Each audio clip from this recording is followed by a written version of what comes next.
সাল্লাল্লাহু আলাইহি ওয়াসাল্লামের উম্মত হিসেবে এই দুনিয়াতে আগমন করেছি।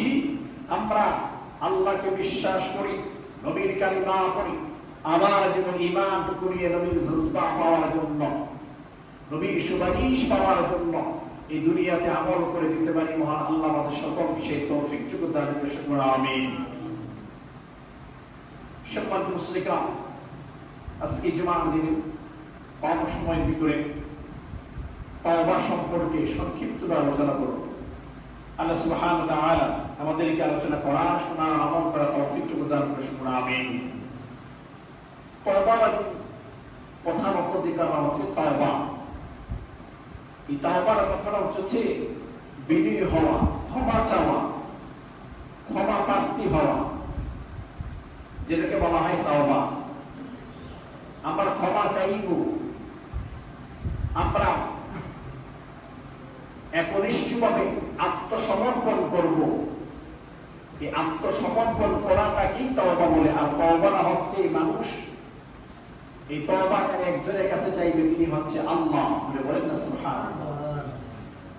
তওবা আমরা কি এই তওবার ক্ষেত্রে খুব আনন্দ করা হিসেবে তওবার ক্ষেত্রে অনেক আমাদের বিশেষ কোনো জ্ঞান ধারণা আমাদের খুবই কম। যেমন আমরা মনে করি যে তওবা আমরা এমন একটা সময় করব যখন আমাদের আর চলার ক্ষমতা থাকবে।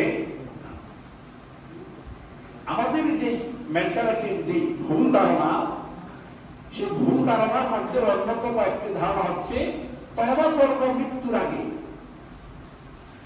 তওবা এখন করব কেন? কিন্তু আল্লাহ সুবহানাহু ওয়া তাআলা বলেছেন, বান্দা তওবা করো ওই সময় যেই সময় তোমাকে আমল করার মতো ইখতিয়ার, শরীর, শক্তি, সামর্থ্য সবটাই আমি আল্লাহ দিয়েছি। যদি বলেন না সুবহানাল্লাহ। তওবার যে বিশেষ গুণ রয়েছে, আল্লাহ সুবহানাহু ওয়া তাআলা তওবা দিয়েছেন, তিনি মানুষকে ক্ষমা করবেন বিদায়। সুবহানাল্লাহ। তিনি মানুষকে ক্ষমা করবেন, ক্ষমা রাস্তাটা রেখেছেন, আর সেই ক্ষমা রাস্তাটা হচ্ছে তওবা।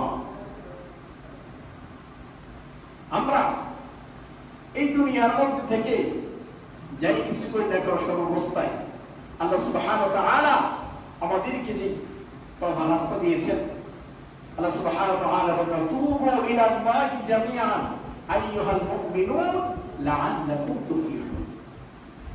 বান্দা যখন আল্লাহর কাছে ফেরত আসতে চায়, আল্লাহর কাছে ফিরতে চায়, বারবার করে তওবা করে, আল্লাহ বলেন ওই ফেরত আসার